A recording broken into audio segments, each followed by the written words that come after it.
Everybody,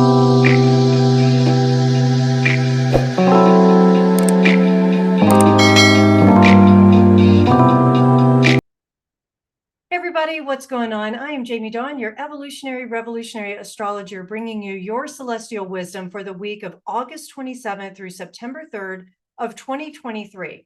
We are officially in the middle of a Mercury retrograde, Mercury being in its home sign of Virgo. And as I mentioned in a previous video, this one should be a little friendlier, if you will, than most. However, it still plays the little tricks on electronics, communication, information, that sort of thing.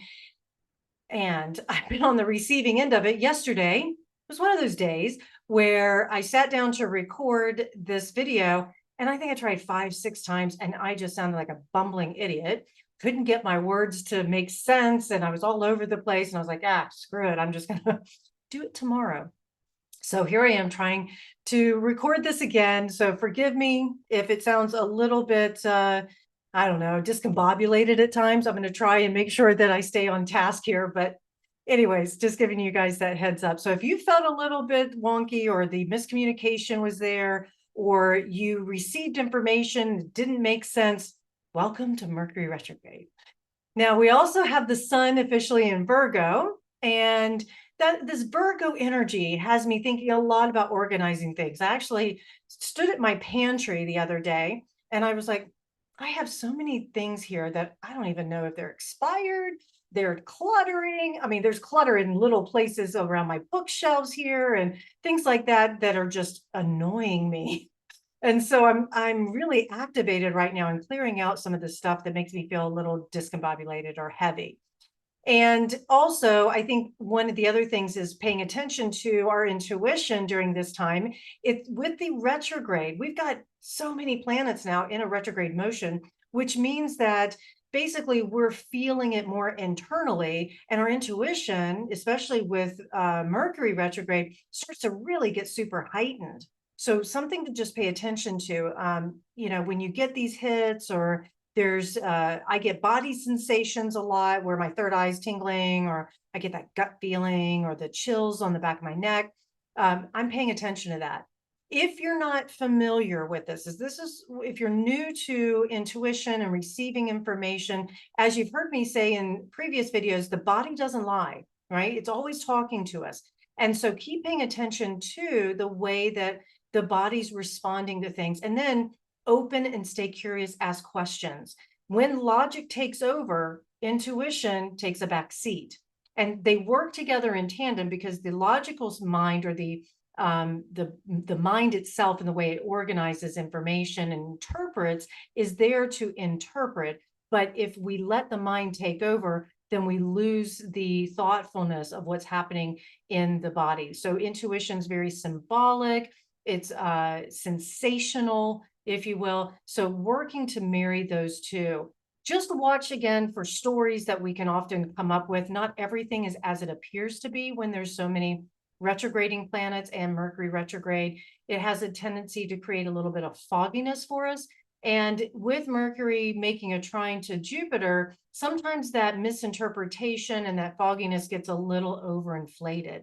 And so we could start thinking one thing when that's not really true. So keep asking yourself, who told me that story? That wasn't me. I didn't actually have that conversation with them, meaning it was me. But I didn't actually hear that from that person, or that's not really what was presented to me. So just be careful about the misinterpretations, the overinflation of it.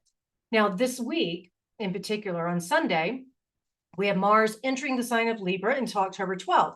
So Mars has been in Virgo, and hopefully driving us to get organized, to check things off our list, and get ready back to school for those who have gone back to school. It has this wonderful energy of organization, what's useful, that sort of thing, when it's in Virgo. Now that Mars moves into Libra, we become more driven to find harmony, fairness and harmony in our relationships, in conversation, in solutions. We're going to really be driven to find solutions that make sense. we might even have moments where there's some inequality that needs to be fought for, with some justice here. But with Mars in Libra, which is considered in its fall, because Libra's more, I don't want to say passive. Libra likes to have lots of options and weigh lots of options, so it takes its time. When it comes to decision making, it gathers a lot of information first before it actually takes an action, where Mars wants action. It doesn't think about it too hard. It just goes, it's one of the reasons it's the ruler of Aries. It's impulsive. It doesn't overthink things. So when you put these two energies together, Mars expresses itself through the sign of Libra. It could get into more of a debate, if you will. Well, I could do this, but I don't know. Maybe it's not. And this kind of debate or rationalization can benefit when you are looking at it from a relational standpoint, to be able to say, let me ask questions before making statements. And let me not assume, let me gather some more information on this and that sort of thing, and get a whole picture before we make a final decision. So again, Mars here in Libra, and remember, we're going to have a couple of weeks of practice here, a good month, really, month and a half. The shadow side is we could repress some feelings that need to be expressed, moving too slow in our actions. So those are two of the shadows that we just want to pay attention to. And if that shows up where we're repressing our feelings, we're like, I have to take a break, and or I'm not really saying what I want to say here, come back to what's happening inside of you and healthy boundaries, as well as allowing yourself to say, okay, this this thing that's being triggered inside of me, if once it's expressed, loses the power it holds over me. So that's part of the reason why we want to express our feelings, but we want to do it in a healthy way. So, and one of the techniques too that I just like to be reminded of, and maybe will be helpful for you as well, is that instead of saying I'm angry, I feel anger. So we're expressing the feeling versus identifying with the feeling. Because remember, emotions are just energy in motion. They're meant to be emoted. The other thing too, I would say, is that with Mars in Libra, is that our relationships really should benefit more, because these courageous conversations can take place. Mars is all about courage. And what I mean by courageous conversations are, hey, I've been feeling this way for a little while, and I'd like to resolve it with you. How can we sit down together and come up with a solution that feels good for both of us? Or, hey, I've been feeling a certain way. It's not about you. It was about what was happening for me. I'm doing some really deep healing right now, and I want you to know that we're okay. And right now, all I need is for you to witness me. I just need you to know what was happening for me. I don't need you to do anything. And I think that's part of the benefit of Mars in Libra, is that we can find ways in which we express ourselves, help our partners, our significant others feel more grounded. Also, with Mars in Libra, those of you who are single, this is a great time to socialize, to mingle, to look in a way that is pleasing and easily attract some attention and easily attract some a new relationship to you. I know that Venus is still retrograde this week. She actually goes direct the following Sunday, on the 3rd, Sunday night into Monday morning. And, a lot of astrologers say you don't want to start a relationship during a Venus retrograde. I'm not saying that. I'm actually saying it's okay to start a relationship at any time, because the planets don't make anything happen. We just have a reflective point, but not everything is as it appears to be. There may be some things about the relationship that gets revealed later that you're going to need to revisit, accept, work through, that sort of thing.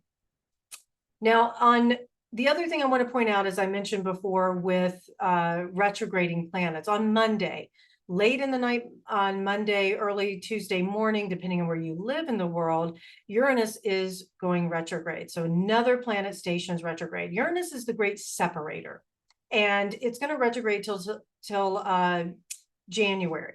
Now, here's the thing.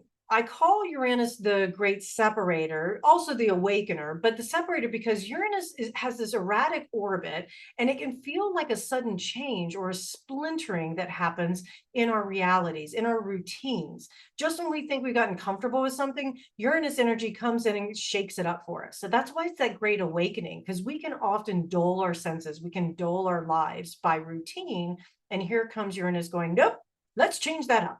So when it's retrograding here, we're going to be looking inside of ourselves. What are some things that we have gotten, dull about, or we've gone to sleep, if you will, we haven't paid attention or become conscious of, and we need to mix it up. We need to heal. We need to maybe step into more of our own power. Maybe we've succumbed to too much of the blahness, if you will, and it's time for us to do something different. So Uranus is going to be here to support that. Now, I'm going to point out we've got Mercury, Venus, Saturn, Uranus, Neptune, Pluto. This week, all planets are retrograde. Now, like I mentioned, Venus is going direct on the following Sunday. Mercury will go direct in another week and a half. So we're going to start to feel some of the stations and the poles of two of the personal planets, at least, moving forward again. But it's going to take a little bit of time for them to get out of their sleepy stage. But with these planets retrograding, like I say, it's more internalized. We're going to be redirecting the energy and think of all the RE themes. So like with Mercury, we're thinking revisiting how we process information. Maybe we're sharing information. For example, I was going to buy a plane ticket for a teacher for the nonprofit. And we were talking yesterday and I said, let me hold off until after Mercury goes direct since we have some time, because I'm afraid that what we may end up getting now will end up getting canceled, changed, whatever. It may not go as smoothly as we want. That's one example. Venus rules relationships, values, beauty. So we're revisiting, what do we value most in our relationships? What do we value most when it comes to our finances, how we're spending things? How do we value ourselves? That self-love, right? And Saturn, discipline, structure, boundaries. We're going to be revisiting those. Keep in mind, as I mentioned before, with Mars, especially in the sign of Libra, which is about relationships, Saturn being retrograde, it's been retrograde in Pisces. And think about this. Pisces is ruled by Neptune, which dissolves the boundaries, right? Neptune is retrograde as well. We may have dissolved too many boundaries in our relationship. So here comes Saturn restructuring the way in which we want to express ourselves in relationship, the way in which we want to interact with others. And then, of course, I mentioned Uranus already, and Neptune, spiritual, we're dissolving boundaries, dreamlike. So it may be we're revisiting our dreams. Our dreams can be really powerful during this time. And then Pluto will continue to retrograde for another month and a half, and then it moves into direct motion. And in January, we'll move into Aquarius. But Pluto is all about transformation, deep, it takes us going into the psyche and pulling out the rotor-rooter, the stuff that we didn't even know was there. Also, it's all about power. So we're looking at where have I sacrificed my power, or where have I felt powerless? Now I need to do something different with that, right? Now, another piece of this week is our Pisces super full moon. Now, I'm not a big, we have 2 full moons in a calendar month simply because we're going off of a calendar that isn't really, it's not zodiacal. I'll let everybody have their own interpretation of your super full moon, whether it's more powerful or not. I don't necessarily buy into that. I think each moon offers its own energy, and that this full moon is conjunct or canoodling with Saturn, and Mercury is going to quincunx, and I'll talk about that for a second. Quincunx Chiron in Aries. And so this is a great super full moon for cleaning and clearing out clutter of our soul, our psyche, because Saturn's in Pisces, the moon is in Pisces. It's very spiritual. It's very healing. It's also very compassionate, empathetic. Many of you high sensitives, including myself, are probably going to be overly emotional, overly sensitive. Remember, Pisces is a culmination of all the signs, it absorbs everything, right? And so if you have a heavy emphasis of Pisces energy, water energy, this is it could feel overwhelming. So I'm not saying you have to run and hide or stay under the covers all day, but do watch where you spend your time, who you spend it with, because you're going to absorb the energies from everybody and everything. And with this quincunx, and what a quincunx is, it has a creative flair to it, but really quincunx is a irritation. It's like I'm saying one thing, you're hearing another, and we're just not in alignment, or I want one thing and you don't want the same thing, or I think you do. It's confusing. Quincunxes can have a lot of frustration involved, right? Well, with Mercury retrograding in Virgo, quincunx and Chiron in Aries, this has a certain element on Wednesday or even leading up to Wednesday where we may look at this from a problem solving standpoint, right? Like our minds and our stories that we're telling ourselves are saying one thing, or maybe somebody externally is saying one thing, and it's irritating or scratching some wounds, right? That we, are holding on to, that we need to heal. This is a beautiful full moon for healing wounds. So don't see this as necessarily a bad thing or as a curse. This is an opportunity to go deep into our psyche, deep into our self-love and the healing process. And we know the healing journey is an ongoing thing. That's why it's called a journey. We're never done healing. We're never healed. It's a journey, but we can meet different situations in a different way. And I will just point out that this full moon is I mentioned a water full moon. So do some sort of water ritual, whether it is, I have dissolvable paper. So I like to write things that I want to release on this paper, and then I dissolve it into a bowl of water and release it out into the earth. A lot of people will go to a body of water, do some sort of ritual. Flower petals, rose petals are great for releasing into like a moving body of water, if you will. So whatever you choose, but it's a really powerful time to spiritually, psychically release things. Now, the other thing we've got that I want to mention in this video, and I'll point to it and through some other ones, is the Venus squared Jupiter theme. So Venus has this square because of her retrograde motion, Venus in Leo, Jupiter in Taurus. So once she stations direct, she's going to start moving forward again, and she's going to station direct at 12 degrees. Well, Jupiter is continuing to move, and it's around 14 degrees. And so here comes, and remember, Jupiter is going to retrograde also. So you've got this little square happening between Venus and Jupiter for another month. Now, the squares are challenging aspects, but they also create enough tension that we can take action. Squares are transformational. Squares are all about, I see this challenge, I'm going to take this challenge on, and I'm going to grow. So here with Venus and Jupiter, some of the themes that we're going to be looking at is relationships, right? Because Venus rules relationships, finances, and it's not just romantic relationships, it's also our relationship to all things. So keep that in mind. But relationships can be challenged when we want to be close. We want to create. We want to, with Venus and Leo, we want to shine and we want to be adored. But practical matters might get in the way with Jupiter and Taurus here. It's like, well, yes, I would love to do that, but we don't have the funds. Or yes, it would be lovely to do that, but the kids need my attention over you right now, right? So that could be a little bit of a struggle. So you have to come up with ways in order to make the best of some of those situations.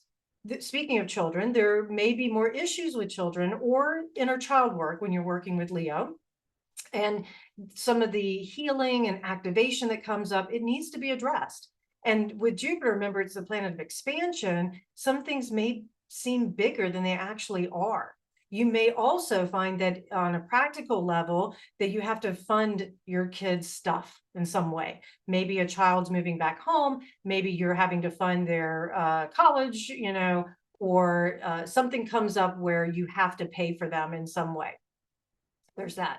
Now, another theme, a desire for greater self-love can result in spending more than we have. So we're doing all this internal work and we're looking at ourselves and we're going, I actually would look better. I would feel better if I had these yoga outfits. And I'm going to go sign up for the yoga classes because that's going to improve my world, which it does. There's no doubt about that. But we got to check in. Do we actually have the budget for that?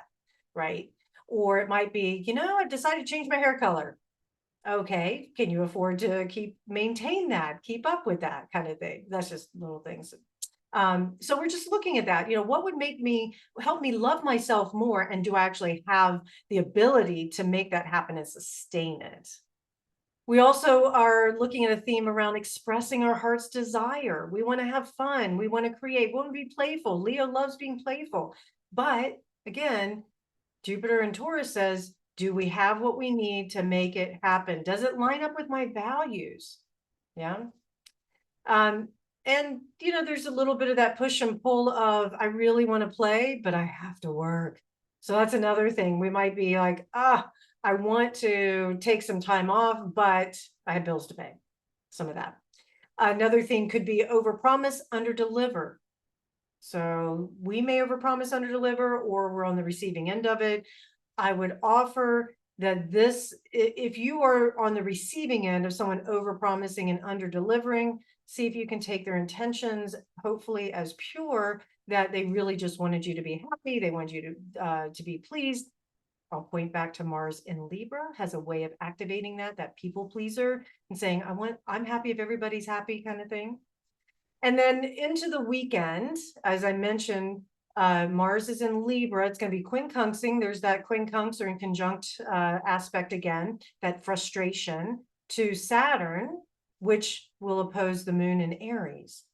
And what I find fascinating about this is that Mars is the ruler of Aries, the moon, what we need to nurture ourselves, how we react to things, our subconscious, things like that, is in its home in the sign of Mars, of Aries, right? So there's that little, and then you put the quincunx in there, that frustration, irritation piece. This could be a highly, highly creative time over the weekend, but there also might be some irritations that show up that we have that could trigger a response. With the moon in Aries can be a little dramatic at times. It's that crisis lover, if you will. If you say you have a moon in Aries and there was a crisis happening, I'm like, sign me up. I want the moon in Aries to help, because they go where angels dare to tread kind of thing. And that's generalized because I know there's other signs that can do that as well. But I will say for the most part, that moon in Aries is really driven to make sure that they protect and are there for those that they love and the things that they love, right? So when this gets activated and there's frustration, it's almost like we throw ourselves a temper tantrum. And I could see that happening over the weekend if we're not careful. So it's okay to feel you feel, but then come back to, is this worth my peace? Let me look at the bigger picture, especially if you're dealing with relationships where someone could say one thing, but the reality is very different. That can trigger some of those emotional responses. So just pay attention, I mentioned about Venus stationing direct on Sunday night into Monday morning. I will have a video about that in my next week's video. I'll talk a little bit more in depth, but see if you can use this weekend, carve out a little bit of time for reflecting on what the last 40 days, 40 nights have brought up for you internally regarding love, relationships, finances, self-worth, heart's desire, things like that. Because these are the things that Venus in Leo was inviting us internally to really look at and to explore. And hopefully we can say, I've learned some things. There's some decisions I'm going to start making in a different way that help not only me be a better version of me, but I can be of great benefit to the world, to others, to those I touch. All right, you guys, I hope this helps. Please like, subscribe, share, comment. Come find me at jamiedawn.com. I look forward to connecting with you. Thanks so much for hanging in this video. There's a lot of information here. All right, you guys, have a great day.